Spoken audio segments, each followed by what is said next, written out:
And now I would like to invite introduce the Neighborhood of Saturday's players.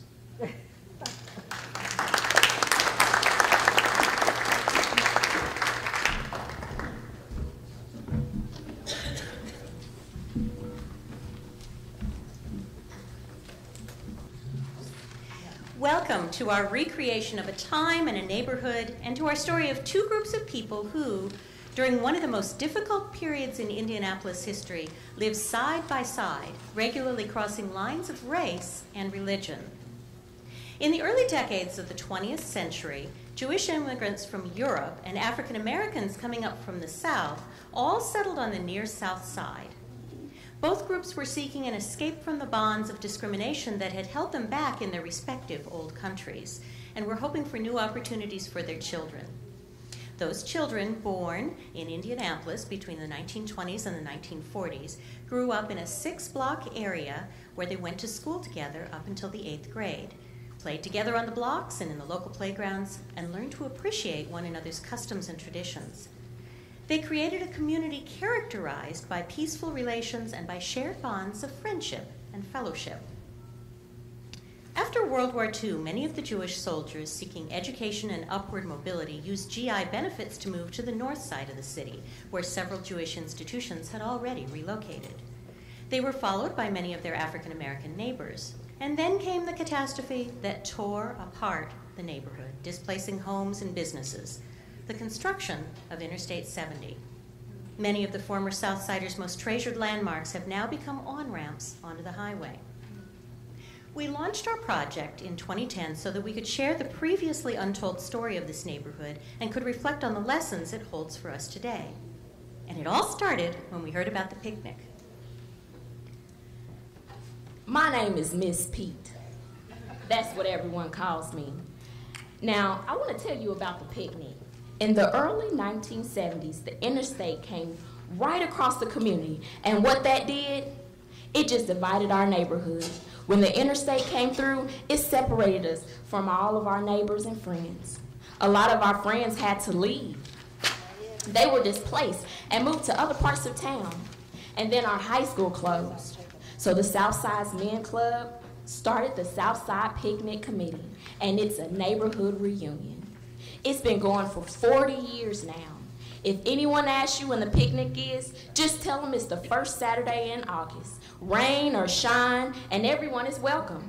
As long as the park is there, we'll be having the picnic. Now, tell me, when is the picnic? The first Saturday in August. And who's welcome there? Everyone. So, after Professor Susan Hyatt heard about the picnic reunions, she began attending, and that's where she first heard the stories about the African American and Jewish neighbors who had once lived together and who were then displaced. We got the first part of our title, The Neighborhood of Saturdays, from the picnic, which is always held on the first Saturday in August. The second Saturday reference honors the Jewish celebration of the Sabbath on Saturday.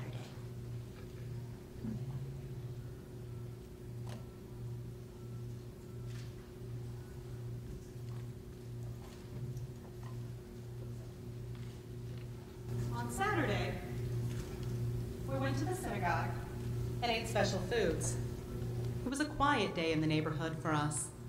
I remember going into the shops and the wonderful smells of bread baking and coffee. Children were always sent to the local stores to pick up items for our mothers.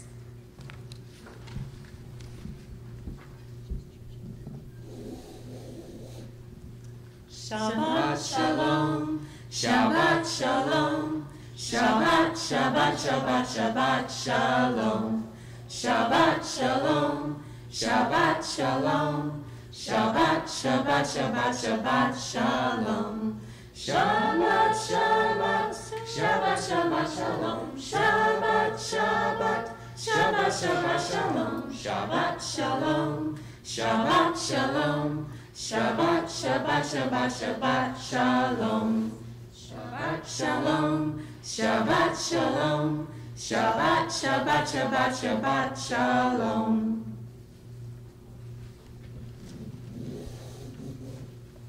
While one group was quietly celebrating the Sabbath on Saturday, however, the other group was quite busy preparing for Sunday.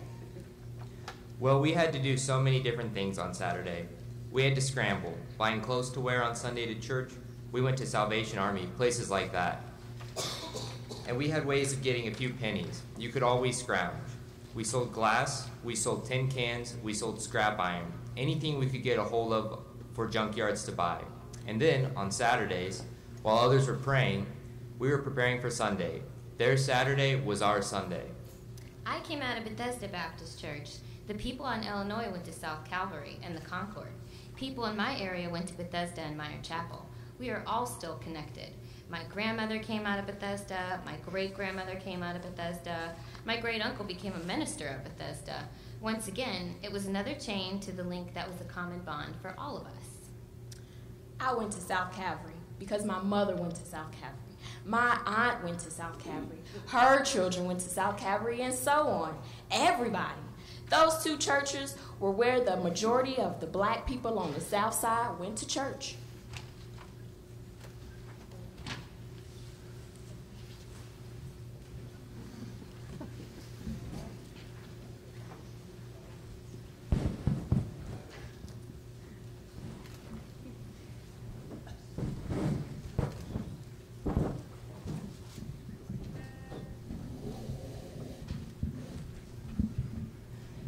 This little light of mine, I'm gonna let it shine.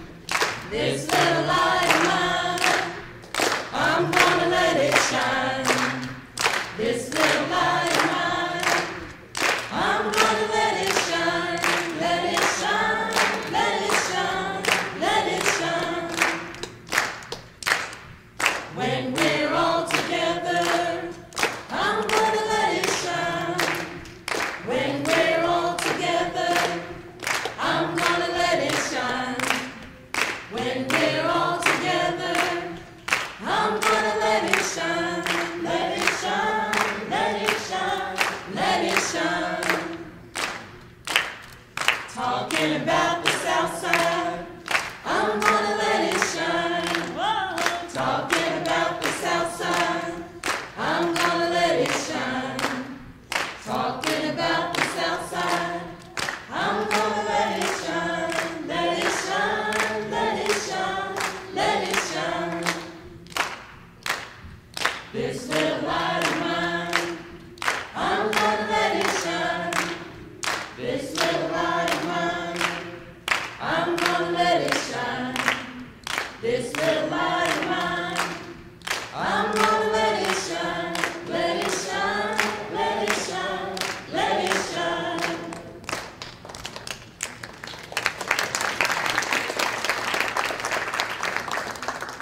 Well, there was Saturday in the neighborhood and Sunday, but then eventually Monday morning would come around, and that only meant one thing: School! And then, of course, I went to School 22, which is where the Concord Center is today. I bought a brick from the school when it was torn down, so I own part of that. That memory is still with me. Our neighborhood was so different than it is today. It was completely mixed, but you never knew you were any different from anybody else because we all prayed together and we all went to school together. School 12, Mr. Morris was the principal. Miss Navin was the first grade teacher. We had some wonderful teachers in School 12. We really cared and were concerned about the children. Public School 22, it's no longer standing. In 6th grade, 7th, and 8th, I was on the traffic force. You had to be in the 6th grade to get on the traffic force. I was a patrolman, and in 7th grade, I was lieutenant. In 8th grade, I was captain. One day, when I was captain, a couple of police officers came to the school to check on us. It was towards the end of school, so I got to ride with them. That was a big deal, and they took me home. Well, can you imagine driving up in a police car? What your mother would think? I really scared her. She thought I was in trouble. School 22 was at the corner of Kansas and Illinois, and you walked to a school that was 6 blocks away, and you came home for lunch. You left school at 11:45, and you had to be back by 1. So you had to come home, eat, and then leave. My mother would have lunch ready for me, usually a bowl of soup. Walked in the rain, walked in the snow, and thought nothing of it. We had to go. I never went to a black school. I went to a mixed school. I didn't realize until I got older that I couldn't do certain things. You know, because we had gym together. We did everything together. In the park, we played together, and it was never an all-black neighborhood. It was a mixed neighborhood. Another pillar of the community was School 12, right there on West Street. The main building has been torn down, but they still have the gym. What was so significant was that there were teachers who had taught my mother. At that time, in the 60s, my mother was in her 40s, but she still remembered Mrs. McNamara. Who else remembers Mrs. McNamara? I do. We grew up in a mixed environment and we walked to school. School 12 was a pillar because you had generations who went there. It was like the teacher was part of the family. You got a sense of belonging from where you came from. You had a history. In 1929, however, the safe and integrated world that the Southside children knew and loved changed dramatically when the Ku Klux Klan, who then controlled the city government, mandated that all African American kids attend high school at the newly built Crispus Attucks. The primary schools, 6, 12, and 22, remained integrated, but the high schools were now segregated.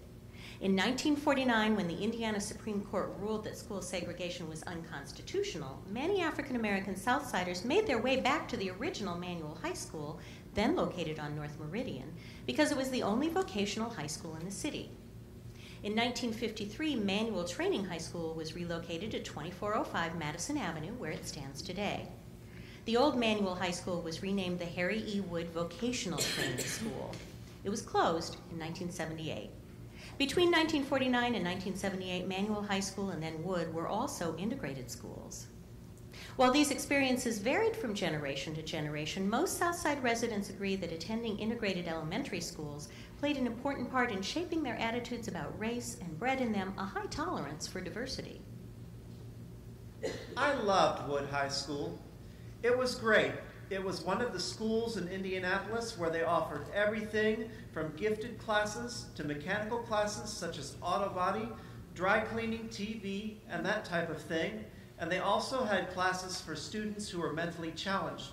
So you name it, we had it, even in that day. I knew what I was going to be.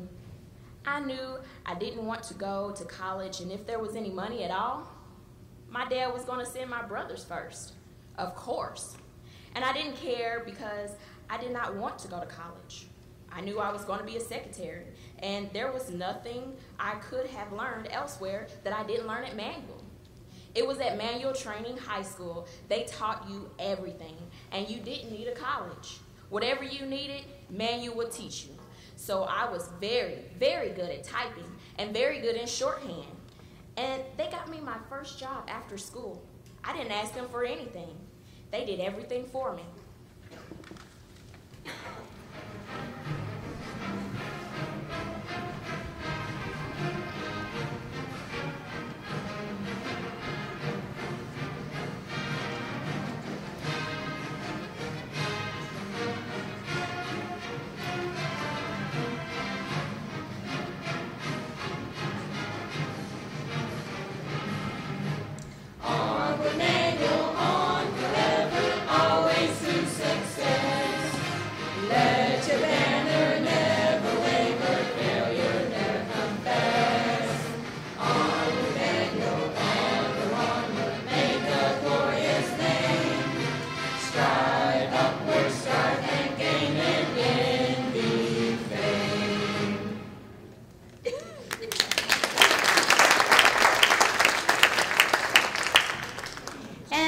Among the fondest memories of the Old Southside were the stories we heard about the food.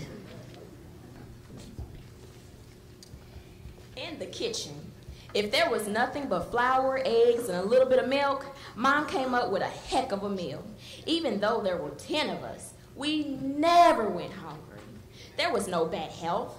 Of course, we have our typical maladies of old age, but generally speaking, we're fairly robust people. You might look at that and think, that's normal, but is it?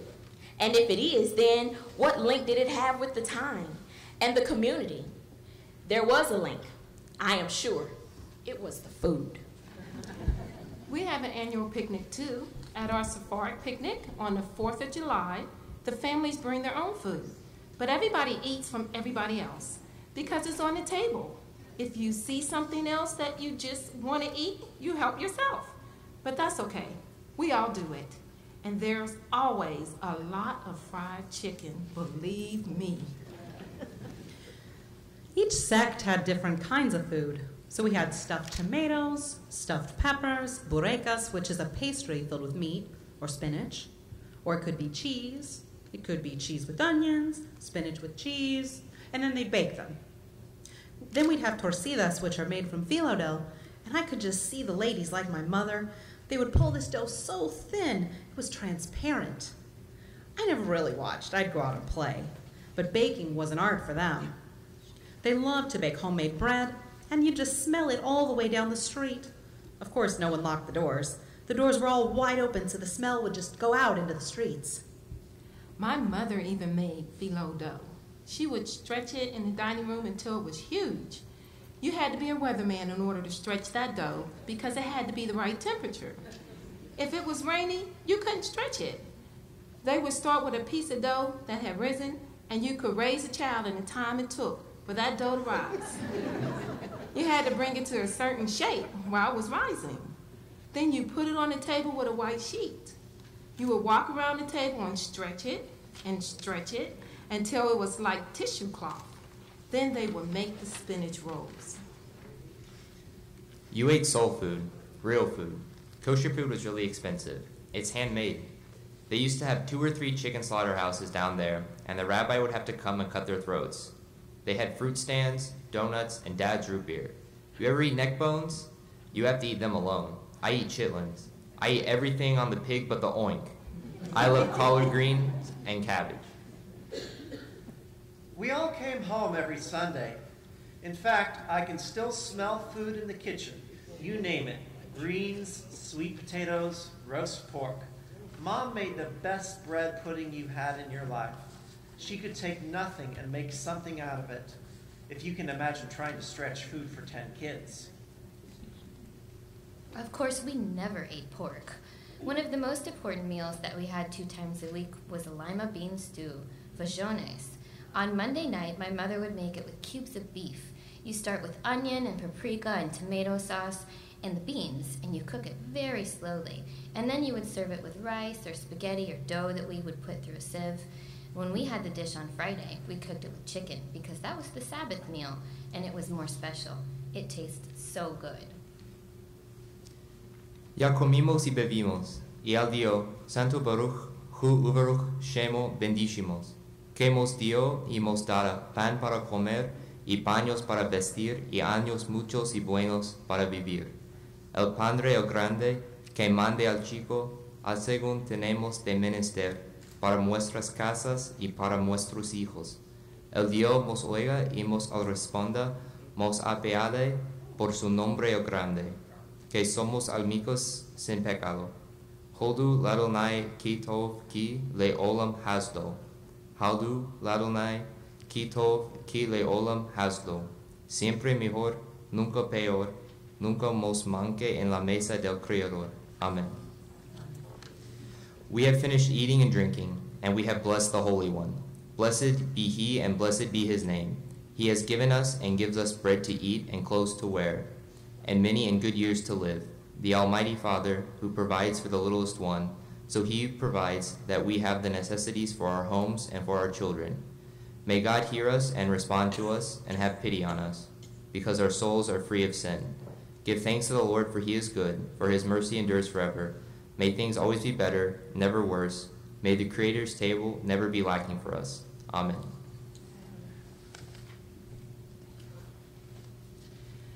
Father, we call thee Father because we love thee. We are glad to be called thy children and to dedicate our lives to the service that extends through willing hearts and hands to the betterment of all mankind. We know that this world is filled with discordant notes, but help us, Father, to so unite our efforts that we may join in one harmonious symphony for peace and brotherhood, justice, and equality of opportunity for all men. The task performed today with forgiveness for all our errors, we dedicate, dear Lord, to Thee.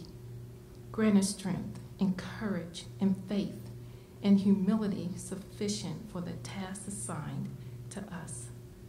Amen. We also went back in time to find out how these former neighbors all got to the South Side in the first place. As Mr. Robert Moore once put it, we African Americans and the Jews were all fleeing oppression, and we found one another on the South Side. In the 6-block area that was our neighborhood, we didn't know anything about racism or anti-Semitism. We figured the late 1920s, the African American community started to settle in this area. I knew a few folks who were born here in 1932 and 1934, but most of them come up from the South. And you have to recognize the social dynamics of what was taking place. You're talking about migration from the South, and usually the anchors to this community, whether they were Jewish or black, were first-generation immigrants. And when they came here, obviously, they didn't have great skills or a great education, so they were the ones who came here and got these jobs you guys are talking about, which provided a living for them and their families. And then when their families became more educated, they started to move out. We were from Salonika. My uncle used to tell me the stories about how wonderful things were in the old country and how the grapes were bigger and everybody had a good time and they sang and they danced. And I said, "But gee, if things were so good, why did you all leave?" And he answered, "In fact, if you want to know the truth, we came to this country because we were reaching the age where you had to go into the Turkish army." He said, "Believe me, the Turkish army was no place for a Jewish boy." My dad was originally headed to Chicago. He had 6 kids and a wife who was pregnant. My uncle convinced him that he will have a better chance if he settled here rather than go to Chicago. So my dad said, "Okay, I'll give it a chance." And don't forget, the majority of people who came from Europe were also looking for a better life. They were hardworking people, even if they were just sweeping the streets. We migrated up from the South. There was racial prejudice there, so my big family was tempted to get away from the environment that we were in. So we came up here just little by little. We couldn't afford to come all at once. Little by little, we came. I remember that my sister's husband had some people from Chicago who had moved to Indianapolis, and I think that's what got them here. I'm quite sure of that. My father was born in the town of Monastir, Yugoslavia, which was then a part of the Ottoman Empire. It is believed that he immigrated to the United States around 1910 or 1911 and settled in the New York City area, working in a variety of jobs, including manning hat checks, concessions, and nightclubs, catering to various ethnic groups. He went back to Europe, and then when he returned to New York in 1913, he was relocated by a Jewish agency to New York, from New York to Indianapolis, where a large number of Sephardic Jews from Monastir and Salonika had already been sent and settled. What happened was that our parents and grandparents were born and raised in the South. In the 30s, there was what was called the Great Migration. What happened was that the South was primarily agricultural. Between 1934 and 1937, the Mississippi River in that area flooded, and as a result, it wiped out a lot of the farmland. At the same time, there was the Great Depression. So something like 2 to 3 million African Americans left the South to come to the North, seeking jobs in the industrialized cities. The 1930s were hard times for all Americans, but especially for the sharecropping black man who faced not only the difficulty of scratching out a living for himself, but was confronted by new plantation owners. So, as a result, he chose to move north to provide another opportunity for himself and his family. Before she left Europe, my grandmother was told, "Sarah, don't sleep with any men, because if you do, you'll get pregnant." She was crowded on the hull of the ship coming over, and there was an old bearded guy next to her. She didn't want to fall asleep the whole trip because she thought if she did, she'd get pregnant. Once the new arrivals were settled in Indianapolis, their next priority was finding a job. As soon as my father came here, he found a job with Kahn Tailoring. He claims to have been one of the supervisors. He knew 7 languages, like a lot of them did. He knew and spoke them fluently. He was a tailor, who then opened his own shop after he left con tailoring. I remember Dad had a job at Butler, and Coke came asking for the best guys. Everyone got hired, except for my father, who was Jewish, and another man, who was black. After World War II, we figured that all those GIs coming home from Europe, they must have been eating beans, so they must still want beans. We started packaging beans up on New York Street and then continued here. My mother worked at con tailoring. A number of the Sephardic people worked there. She worked half a day on Saturdays at con tailoring, so I would clean the house and get it ready, and I would take the bus, and I'd meet her at Market in Illinois, and we'd go to lunch. I was named Pauline, after Paul Juniman, who owned the tavern and restaurant at 953 South Meridian Street. My father and my grandmother both worked there. My father did janitorial work, and my grandmother was an assistant cook and a dishwasher. I remember that Miss Juniman used to make us beautiful velvet dresses for Christmas. Mine was red, and my 2 younger sisters got green ones made of velvet. My grandmother lived with us. She would always bring home baskets of surplus food from Juniman's. One of the biggest businesses wasn't in the area, but a lot of people worked at Armour's Meat Packing. It was on Ray Street, right across the river. My dad worked at Inland Container Corporation.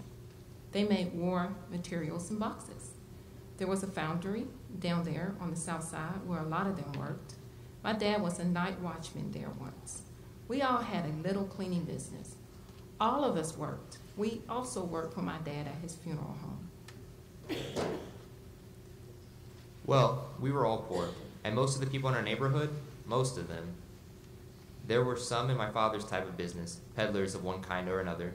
My father had a little cobbler shop where he repaired shoes. And then my uncle and he decided to go into the wholesale fruit and vegetable business together. Originally, they were on Delaware Street. Then they moved to South Street. And then they organized the Originals Farmers Market, which was across the street where the farmers would come early in the morning and bring all their produce and stuff, and it would all be sold. There was a wonderful community of Jewish people, Italian people.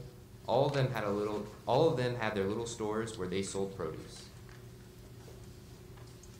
As our story shows, the south side of Indianapolis once served as a multicultural hub that housed people from all walks of life. Whether it was Jewish families who'd immigrated from Europe in search of a better life, or African American families who had fled the South for the industrial cities of the North, the South Side emerged as a neighborhood that provided a haven for these groups who often found themselves marginalized from the mainstream. This unique environment bred a tightly knit community with a tolerant and accepting attitude, and this sense of self-sufficiency manifested itself quite notably in the local business community. You had Kraft's Bakery, and that was a major business, and Regan's. And then you had other small to mid-sized businesses such as Ephraimson's, Shapiro's, and Saffron's. Then you had a number of small businesses such as delicatessens. You had the shops, restaurants, the Oriental Theater, Haig's Drug Store, and various other kinds of businesses. There was a little corner store called Terry's, and it was further south on Capitol. They had like credit for blacks. You know, they'll get the little book out. Mama said, go down and get a pound of bologna. And then my dad will pay them on the weekends. So it was a close-knit neighborhood, that 6 square block there.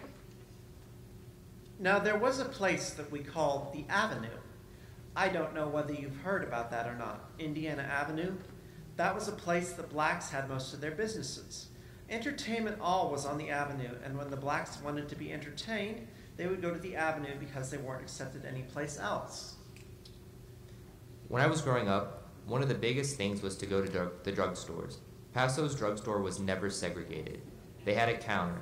They had a fountain where you'd stand up and you could get a cherry soda and stuff like that. There was Kingan's Meat Packaging and Stark and Wetzel. There were all different brands that competed with each other. After Stark and Wetzel moved out there, King David's moved in, and they did the kosher meat. They did the hides, whatever you do with those to make coats and stuff. They did that at a place across the street there. It was something, abattoir, I don't know what it means, but we used to call it the stink place. Craig's funeral home started at 1002 South Senate. In fact, if you came west out of downtown on the interstate and came off the West Street exit, you went right over where I was born. Then the funeral home was moved to 826 South Capitol. Previously, that had been a grocery store run by a Jewish family, the Schwartz. And Mrs. Schwartz, at her store, there was a gum machine, and if you get a striped ball, you got a prize.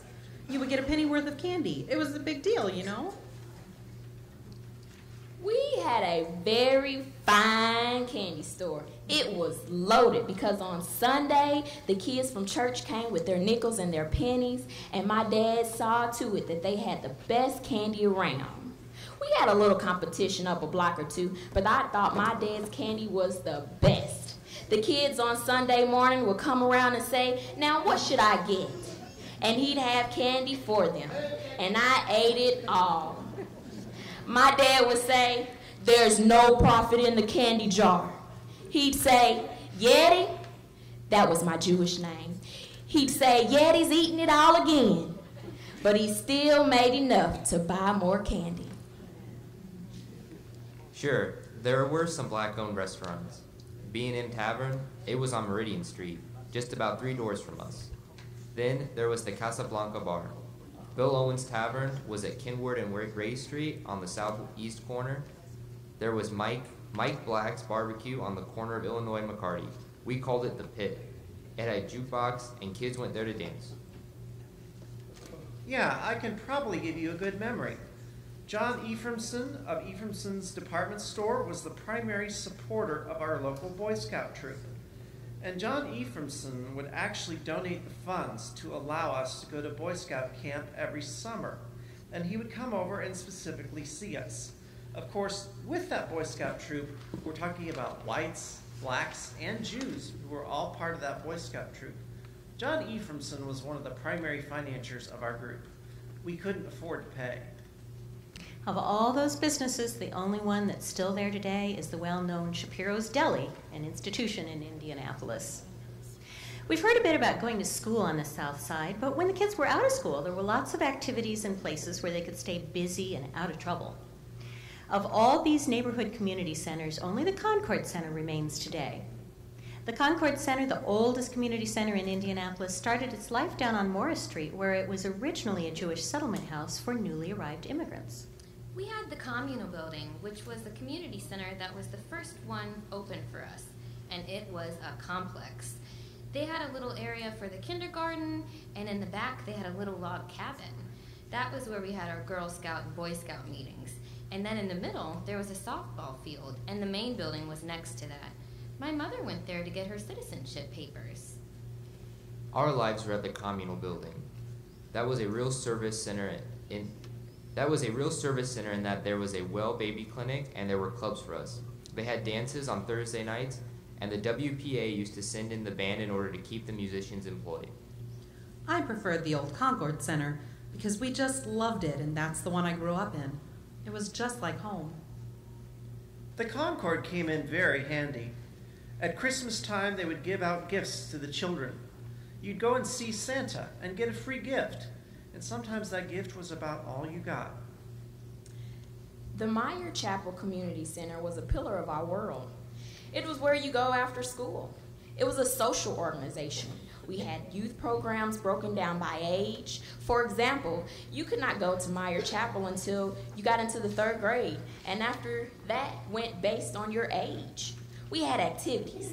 Man, we had basketball, football, downstairs recreation, wood shop 2 days a week. As you advanced in age, I think you stayed with your group. Even into high school, Meyer Chapel was our pillar. In fact, we went to the communal building as kids. We played basketball, dodgeball. They didn't have teams set up there. I played teams at Meyer Chapel. It was a Quaker place, so again, it was integrated. Growing up, the Ray Street Recreational Center was basically where we were taught various games, such as ping pong. I won several contests there. Checkers, cards, darts, knitting, and crocheting. I remember that we used to sit around a big pot-bellied stove at the Ray Street Recreation Center. Then, in the summer, we would go to Big Eagle Camp, Every morning they would line us up and give us a big tablespoon of cod liver oil and then gave us a piece of orange to wash it down. Whew. It was the most horrible thing I had ever had to do. But it was supposed to be good for you. This is the Jewish camp where all of us went. We used to sleep in dormitories, and we all had jobs to do around the campgrounds. We had campfires on Saturday nights. If you ate everything on your plate, they would take you into Zionsville on a Saturday for ice cream, provided you had cleaned your plate. Back then, in our eyes, Michael Street Park was like the Great Plains. It was a hub. It was what drew us. You could not stay home. It was about getting out and being with your friends outside. We used to play at Michael Street Park. The park had a shelter house with water fountains and restrooms, picnic tables, a sandbox with a very large tree in the middle of it, a sliding board, swings, and a wading pool. We used to have children's swimsuit contests. There was also a baseball diamond. Letter from the Park District, February 25th, 1975. I am pleased to hear about your concern for the welfare of Michael and Wyoming Park. Due to budget limitations, we have been forced to cut back on development and construction plans for the next few years.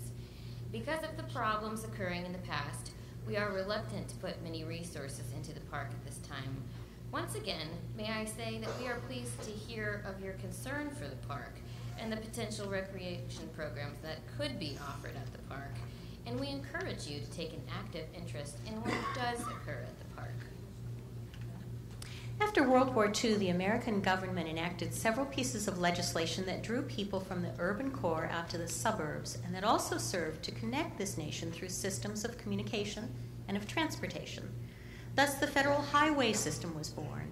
Although the acts that laid the foundation for these roads across America can be seen as progressive in nature, it would be a mistake to overlook the very real human cost of such programs. The construction of I-70 happened with very little notice to local residents. As Robert and Anderson Murph, two former Southside residents, noted when asked about Interstate 70, there was no warning of that highway coming through. All they did was, when the time came around for them to start, they said, "This is what we're going to do, and you got to go." Similarly, when asked about any notices going up, Ms. Pete recalled, Well, let me say this much. A lot of times, the majority of people couldn't read and write. And if you can't read or write, how do you know what you're signing? There was nothing different. If it wasn't affecting you then, you really didn't know about it. We were down here on the other end, so it wasn't affecting us directly. We found out through neighbors. I had 2 aunts that lived up there. We heard through word of mouth.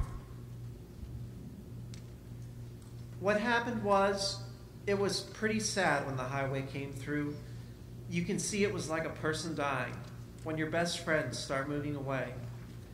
I used to come out of that school and see people putting numbers on the houses. That meant that they were going to tear that house down, even though your friend lived there. They would tell you that you only had so much time to move. The highway was a sad time because it separated us. I can understand progress, but it kind of hurts because I'll be 57 next month. And as I drive through different neighborhoods, especially driving through the South Side, I see these other neighborhoods that are still there, like Garfield Park. And I think, man, why did they choose my neighborhood? Before the construction of I-70, you could see McCarty in the middle of Kenwood Street.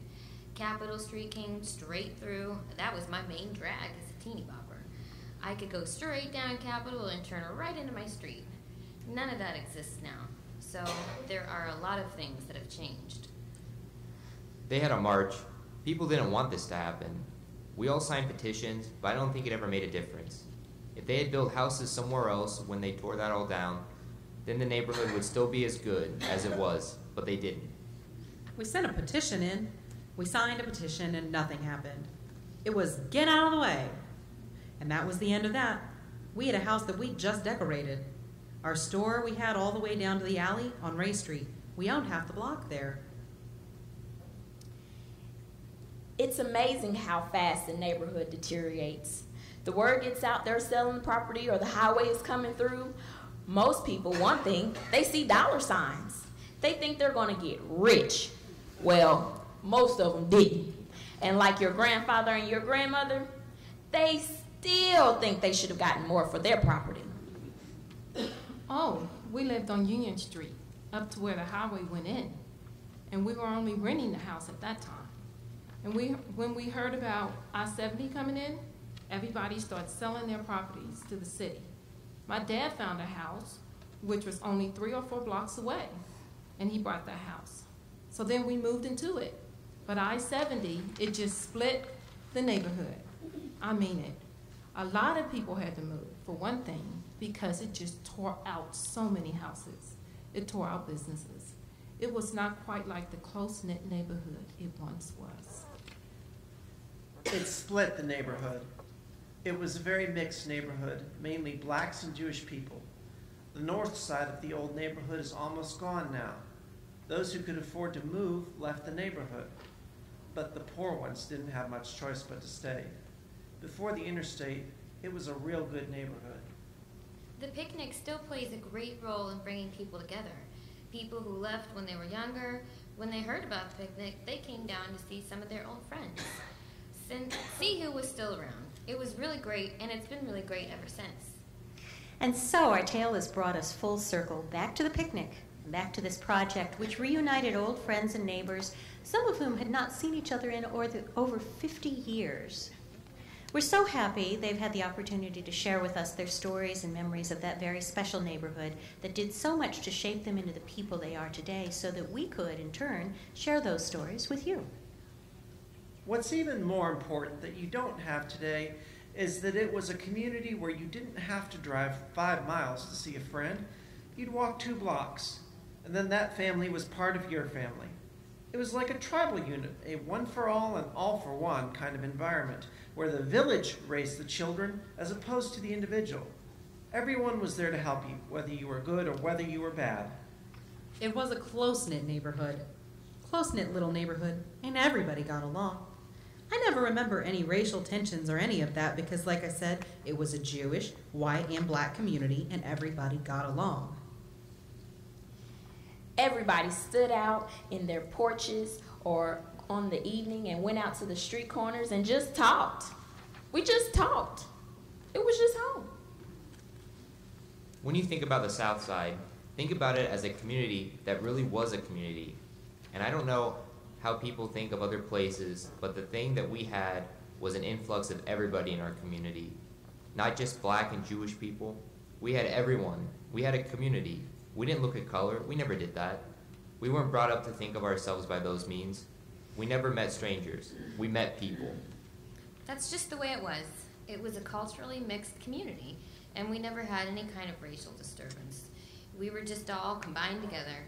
When the Jewish community started migrating north, gradually the businesses began to close, though. Of course, Shapiro's is still there, and Paso's Drugs also stayed for quite a while.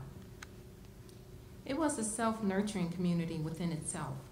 So that's an important part to include in your guys' report, because otherwise that story would not be told correctly. Whenever anything ever happened to anyone on the South Side, it affected all of us. You know, funerals, marriage, graduation. Whatever happened, it was just like it happened to a member of your family on the South Side. This was such a special neighborhood. You don't really have neighborhoods like this anymore. We all knew each other, and everyone was always welcomed in each other's homes. If I happened to be at someone's house at dinner time, I would be invited to stay for dinner. If I did something wrong at someone's house, they would discipline me. It was just a wonderful, wonderful time of my life that I look back on. I think my children have really missed out on the experience of belonging to a community, and you never wanted for friends. All your friends were right there. When I think of the Old Southside neighborhood, the first word I think of is cohesion. It was a really cohesive neighborhood. When we began learning about this neighborhood, we were interested in thinking about what lessons we could learn from the little-known story of the Old South Side. Back in the 1920s and 30s and 40s, folks didn't talk about ideas like diversity or multiculturalism like we do today, but the Southsiders didn't need that language because they were already living those values.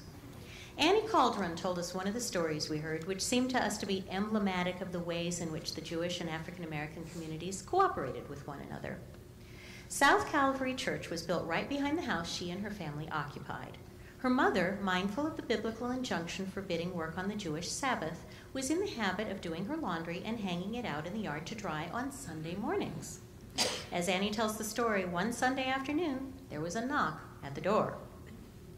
My mother opened the door and was surprised to see a very well-dressed black man and woman standing on the stoop. The man wore a three-piece suit, and the woman had on a hat and white gloves. It was the pastor of the new church and his wife. They asked my mother if she would consider not doing her laundry on Sundays because the people in the church could see it through the windows. Despite the inconvenience this caused her, my mother respected that request, and for the rest of her days on the South Side, she never hung the laundry out on a Sunday again. As Judge Levy says about his experiences growing up on the Old South Side, two totally different peoples, different colors, different backgrounds, different languages, coexisting beautifully. What I saw was acceptance of all of those differences coupled with friendship, a perfect match. Like most immigrant communities, the Sephardic Jews were most comfortable with each other, but interacting with our black neighbors also came easily to us. To this day, I often hear people comment when they come into our synagogue that the people are so warm and friendly and welcoming to everyone. That probably explains why getting along with all of our neighbors, whatever race and religion they were, was never an issue. Neighbors, friends, interacting with one another, no problem. Similarly, Mr. Craig told us, I feel lucky to have grown up the way I did. In this part of town, nobody caused any trouble. We just got along with one another. Where we all really came together, in addition to school, was at the communal building and at Meyer Chapel. Those were always integrated spaces. That was our common ground. We're so grateful to be reunited with our Jewish neighbors and with other friends and to tell this story together. It's kept us young and on our feet, and we hope everyone will learn from us how special an experience it was to grow up in that time and that place we call the neighborhood of Saturdays.